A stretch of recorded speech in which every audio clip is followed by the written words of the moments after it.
You're listening to an Airwave Media Podcast.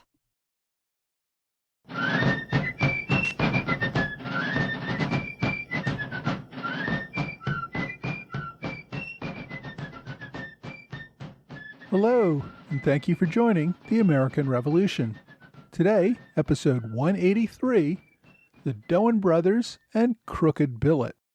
By the spring of 1778, General Washington had fought off the political attempts to replace him and was ready to put the training of his new army, which had drilled under General von Steuben all winter, to challenge the British in occupied Philadelphia.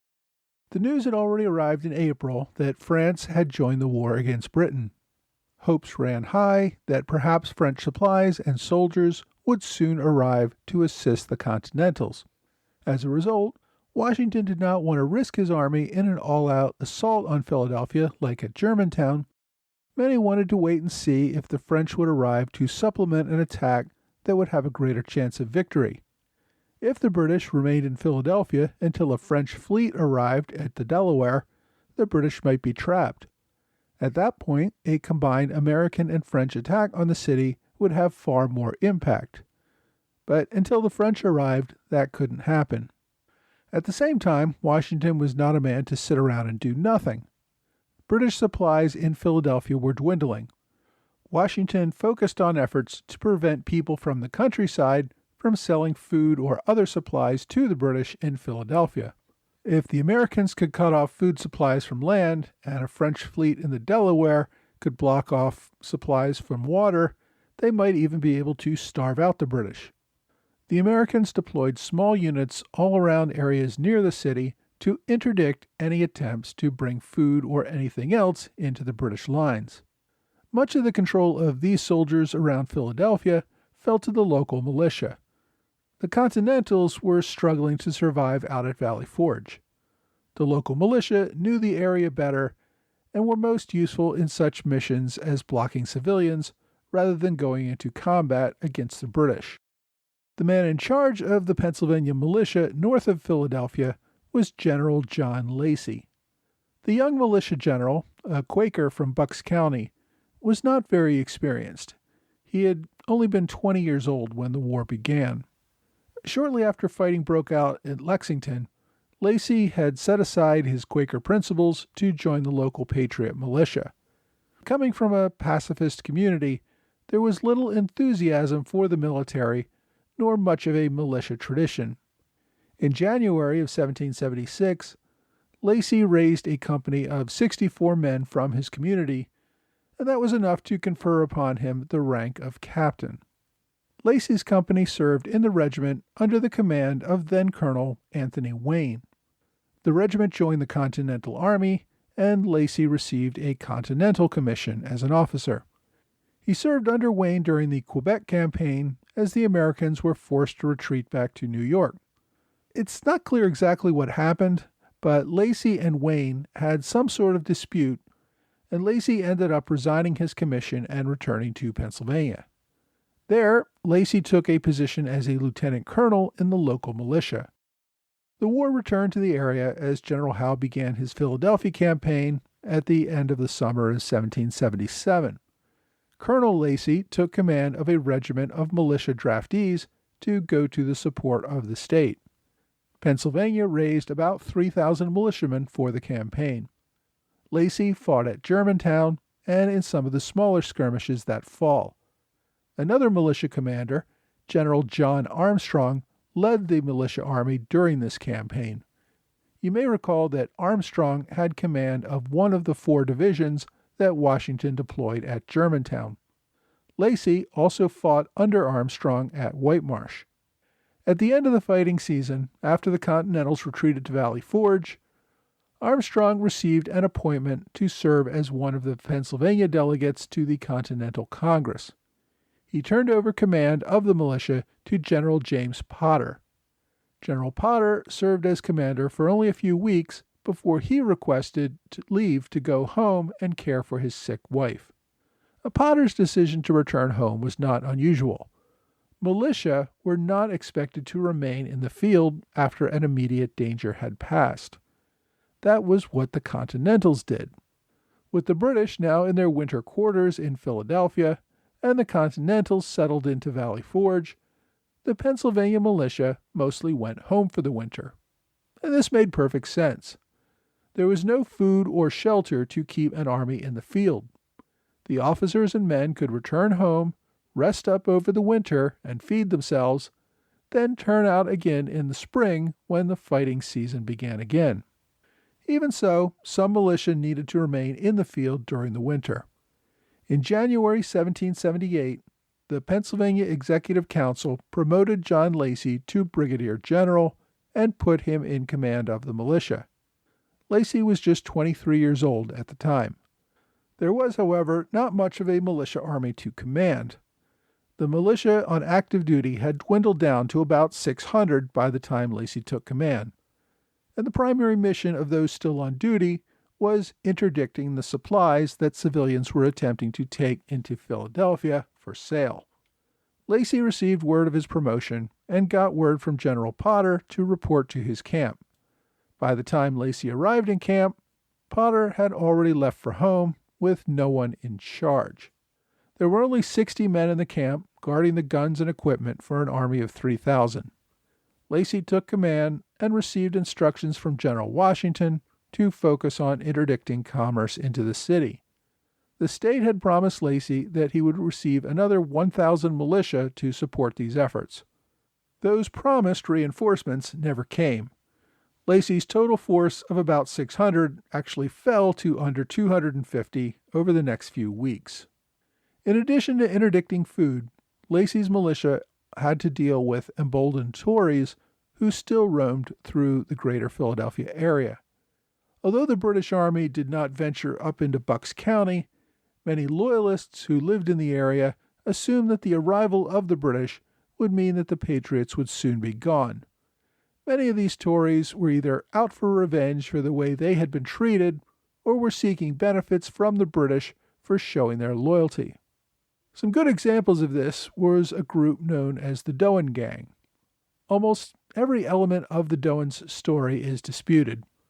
Some tend to view them as heroic Robin Hood types, while others portray them as bloodthirsty outlaws. As with many things, the truth probably lies somewhere in the middle.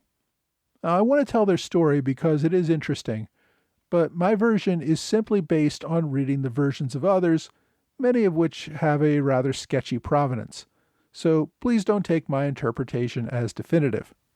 There were 5 Doan brothers, Moses, Aaron, Levi, Mahlon, and Joseph, as well as a cousin, Abraham, who formed the core of what became known as the Doan Gang. Before the war, in 1770, Moses got into a fight with his father and left the family farm in Bucks County, Pennsylvania. For some time after that, he lived with a local Indian tribe, and there he learned to live off the land and got to know the unsettled areas of the county rather well. According to Doan family lore, the father of the family, Joseph Doan, was a Quaker and a loyalist. When the Patriots took control of Pennsylvania, they demanded that he pay taxes to them. Doan refused to recognize the taxing authority of these rebels and would not pay. As a result, the Patriots threw the family off of their land and reduced them to poverty. Now, others dispute this story, saying that Pennsylvania records show that it did not seize the farm until near the end of the war.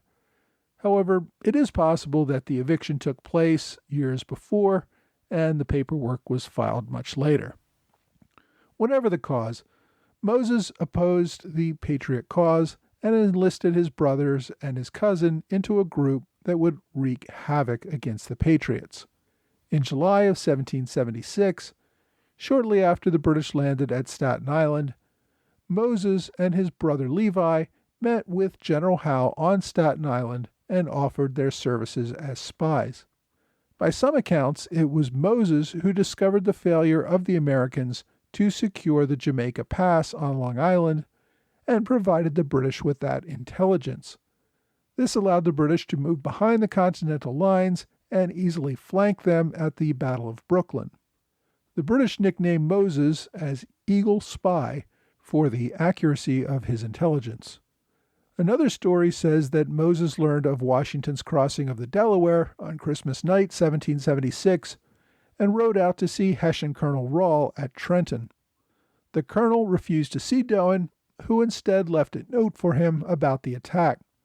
According to that story, Rahl put the note in his vest pocket and continued playing cards. The Doans also may have worked to free British prisoners. After British prisoners began disappearing from Lancaster and were not found again, the Americans put an officer into the prison pretending to be a captured British prisoner. After several weeks, he was spirited away from the prison, traveling at night and hiding in the secret rooms of loyalists during the day. The officer identified the leader of this escape mission as Abraham Doan. As the group prepared to cross the Delaware River back into British-occupied New Jersey, Abraham confronted the officer, whom he suspected of not being a real prisoner. The two men fought, and the officer escaped. Later, the undercover officer identified the safe houses and arrested 15 people who cooperated in the escape of the British prisoners. The Doans once again escaped capture. In addition to serving as scouts and agents for the British, the Doans mostly made a living by engaging in home invasions and stealing horses. There are stories of the gang breaking into houses at night, then beating and threatening the homeowner to give up whatever gold he had hidden on the property. Those who want to portray the Doans as loyalist heroes say they only went after the property of known supporters of the patriot cause and particularly targeted tax collectors. Others say their attacks were more indiscriminate. Whatever the truth, the Doans developed a reputation among locals in Pennsylvania as ruthless outlaws. After the British took Philadelphia, the group focused primarily on stealing horses to sell to the British. By some accounts, the group stole over 200 horses in the region. The Doans, whose faces were well known to locals, tended to move only at night and spent days living in caves or other remote sites where they could avoid detection. In February 1778, officials in Bucks County raised a posse to capture the Doan Gang. The posse, however, came up empty. The group was too effective in avoiding detection. There are many stories that paint Moses Doan as a local hero. One story from this time says Moses Doan came across a woman from Philadelphia who had snuck out of the city to purchase some flour for her starving family. Her husband was a patriot who was serving in Valley Forge at the time. As she was returning to the city, she encountered Moses Doan and explained her plight. Despite the fact that she was the wife of a patriot, Moses gave her a purse full of money and warned her that a British guard was just up the road. Although the woman tried to avoid the British guard, he discovered her and attempted to confiscate the flour. Doan then reappeared and appealed to the soldier to let her go with her flour. When the soldier refused, Doan grabbed him by the throat and told the woman to run. When she was out of sight, he shot the soldier in the head with a pistol and disappeared back into the night. The death of the soldier brought out a guard to hunt down the killer. Doan allegedly killed another pursuing soldier and an officer that night as he made his escape. Another story puts Doan in more of a mixed light. The gang engaged in a home invasion, and although the Doans made up the core of their group, many times the group grew as large as several dozen men. On this night, one of their company was a man by the name of Foxy Joe. As the group threatened the life of the homeowner, demanding that he turn over his gold, Foxy Joe made advances on the man's wife, presumably in an attempt to rape her. Moses discovered the man, beat him nearly to death, and threw him down a flight of stairs. Afterward, Moses apologized to the husband for the incident. His men were thieves, not rapists. The Doan Gang continued to harass the people of Bucks County for years after the British left the area. As I said, some considered them to be loyalists, simply stuck on the wrong side of the war. Others saw them as nothing more than brutal criminals taking advantage of the chaos of war. But the legend of the Doans is one that remains a part of local history. The Doans, of course, were not the only Tories in the area. While there were many pacifist Quakers, there were others who were willing to resort to violence for the cause of king and country. A key target of the Loyalists were the patriot leaders and their families. When John Lacey became commander of the state militia, Loyalists threatened to attack his family and burn his farm. Lacey had to protect not only his own family, but those of other prominent patriots, as well as other potential targets. Captain Richard Hovenden, who had raised a Loyalist group called the Philadelphia Light Dragoons, raided a mill in Bucks County in February. The group stole or destroyed material that was expected to be made into about 500 uniforms for the Patriot Army. The raid also led to the death or capture of several dozen Continental soldiers who were guarding the mill. Hovenden would go on to serve under Banastre Tarleton during the Southern Campaign.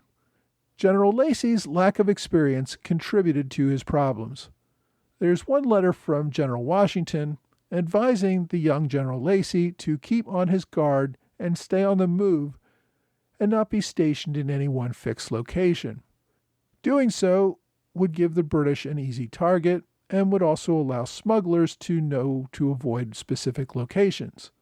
On another occasion, Lacey had to write Washington to inform him that his men had accidentally mishandled some cartridges, leading to an explosion which destroyed 6,000 or 7,000 cartridges and injuring 5 of his men. Also during his first weeks as general, the militia continued to return home. Lacey reported that at one point he had only 160 men left for duty in the entire region. And this was not entirely Lacey's fault. Not only did bad weather keep the men at home, Pennsylvania had failed to pay the militia that had turned out the prior fall. This failure to provide any compensation did nothing to encourage the men to turn out again for additional winter duty. The men who did continue to serve got most of what they needed from the goods they confiscated from the people smuggling goods into the city. This, of course, also led to a complaint that men were claiming goods that were being smuggled that they simply stole from local farms. You may recall that back in episode 178, I talked about General Wayne and Commodore Barry distracting the British in New Jersey so they could drive a herd of cattle back to Valley Forge. As that herd passed through Bucks County, Lacey was directed to provide a guard. He did not have the manpower and failed to do so. The British, under Captain Hovenden's Royal Dragoons, managed to steal most of the herd and redirect it to the British in Philadelphia. By spring, Lacey at least had a few months of experience, and the militia were beginning to return to duty in greater numbers. On April 27th, General Lacey was in command of about 400 militia, which encamped near the Crooked Billet Tavern. This is near the present town of Hatboro, which is about 16 miles north of Philadelphia. It was close enough to the British lines to invite an attack. The British had frequently raided into this area over the winter. Despite this, Lacey kept his militia in camp for several days. Local Tories informed the British of their location, and Lieutenant Colonel John Graves Simcoe of the Queen's Loyal Rangers organized an attack party made up primarily of Loyalist militia, but also included some regulars. Simcoe divided an attack force of about 850 men. The two groups marched out of Philadelphia on the night of April 30th. Simcoe planned to attack from the northeast, while the second group under Lieutenant Colonel Robert Abercrombie would attack from the southwest. The militia had put out pickets who discovered the attackers just before dawn on May 1st. The pickets, however, refused to fire a warning shot, instead hiding to avoid capture themselves.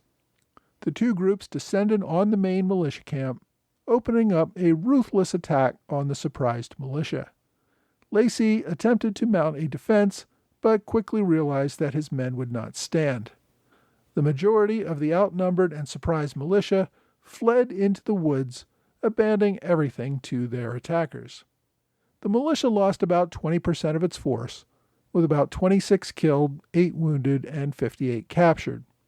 According to the Americans, the British massacred many of the wounded, including setting men on fire and watching them burn to death. After the battle, Washington ordered an investigation in the murder of the prisoners and wounded in order to make a complaint against General Howe. The lieutenant who had been in command of the pickets was discharged for failure to follow orders. A little over a week after the battle, General Potter returned from his winter at home, relieving General Lacey of command. Lacey would continue to hold his militia title as general, but did not seem to serve in any active capacity after that. A year later, Lacey would return to politics and served the last 3 years of the war as the Bucks County representative to Pennsylvania's Supreme Executive Council. The Battle of Crooked Billet largely became forgotten, just another example of the incompetent local militia defeated by professionals. About a week after the attack at Crooked Billet, the British sent out another small expedition across the Delaware River into New Jersey. The Americans still had several ships and smaller boats upriver in Bordentown, New Jersey. They also had some small supply depots there. On the night of May 7th, the British sent a small raiding party upriver, landing at White Hill, New Jersey, today called Fieldsboro, who landed the next morning. Now, this was a search and destroy mission. The British burned any boats that they found, as well as the houses of several leading patriots, as identified by local loyalists. The Americans got word of the raid, and thinking the British might be capturing boats rather than destroying them, scuttled several boats themselves in order to prevent them from falling into British hands. The local New Jersey militia also turned out and faced down the British raiders as they marched north toward Bordentown. According to local accounts, the militia fired one volley, then turned and ran. The British continued on into Bordentown. There they burned several more houses, including that of Joseph Borden, son of the town's namesake, as well as any ships and boats that the Patriots had not already destroyed. Having satisfied themselves that they destroyed any enemy property that they were going to find, the British returned to their ship and sailed back to Philadelphia before the end of the day. The Bordentown raid, sometimes called the Battle of Crosswicks Creek, was another minor raid that simply showed that militia could not stop the regulars, but that they were still not afraid to turn around and take a few potshots at them. Next week, the British throw a going-away party for General Howe, and General Lafayette almost gets captured at the Battle of Barren Hill.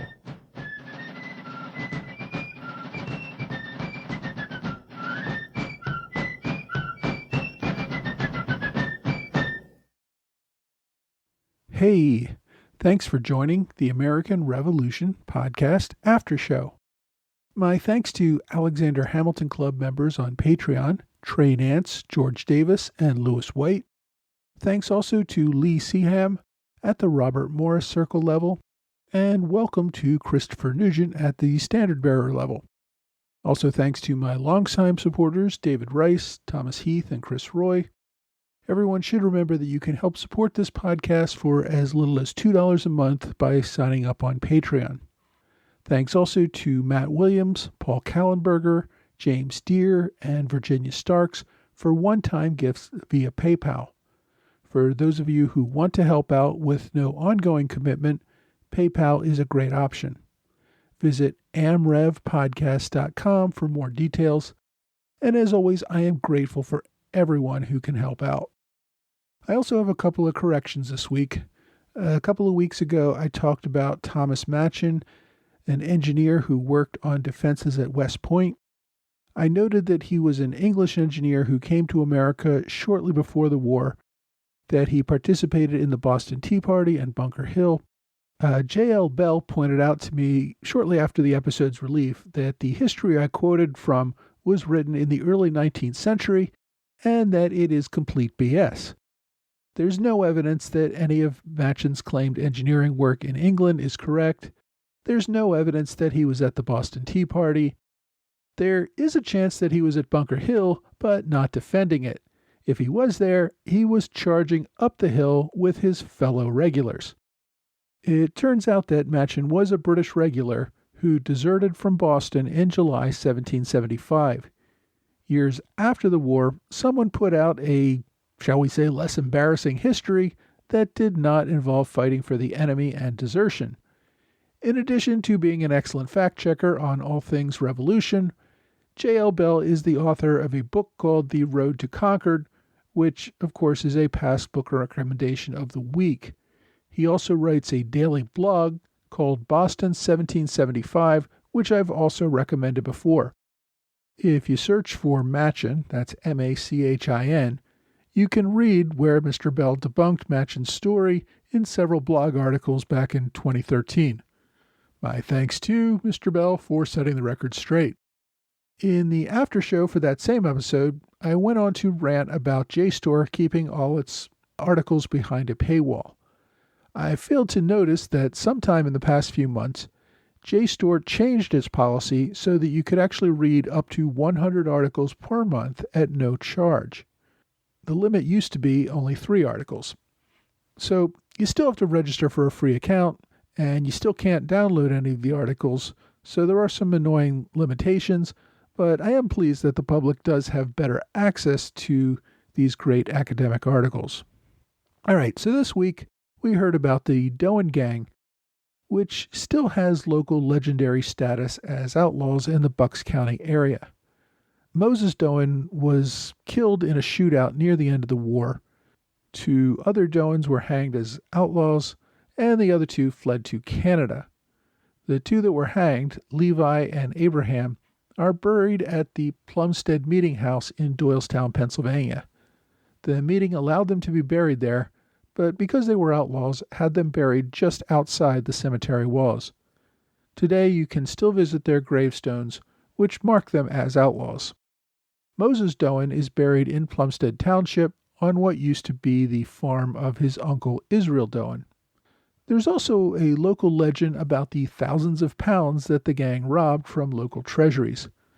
Some say their buried treasure still lies undiscovered somewhere in Bucks County.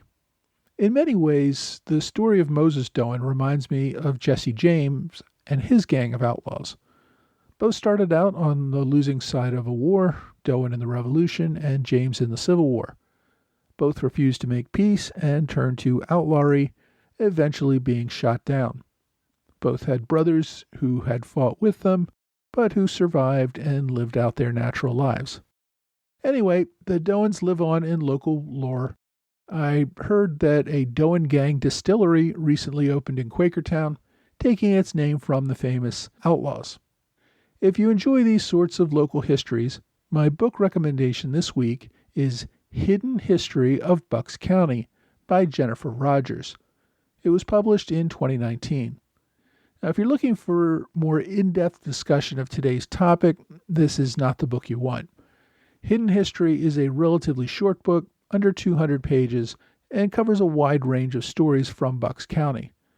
Now, there is a chapter on General John Lacey and another chapter on the Doan Gang, but all of the many stories covered in the book are just a few pages long each. But if you like learning stories that are not part of the mainstream history, I think this book is an interesting read. I may be biased because my family has lived in Bucks County for nearly 3 centuries, so I have a biased interest in these local histories. The author is a local historian who lives in Bucks County. I believe this is her first book. If it sounds interesting to you, check out Hidden History of Bucks County. My online recommendation this week is a more in-depth book about the Doan Gang. It's an online book from archive.org called The Doan Outlaws, or Bucks County Cowboys in the Revolution by John Rogers. I have no idea if John Rogers is in any way related to Jennifer Rogers, the author of this week's book recommendation, but The Doan Outlaws was published in 1895. Although the work is listed on archive as a book of over 400 pages, it appears to have been published originally as a newspaper column in the Doylestown Democrat.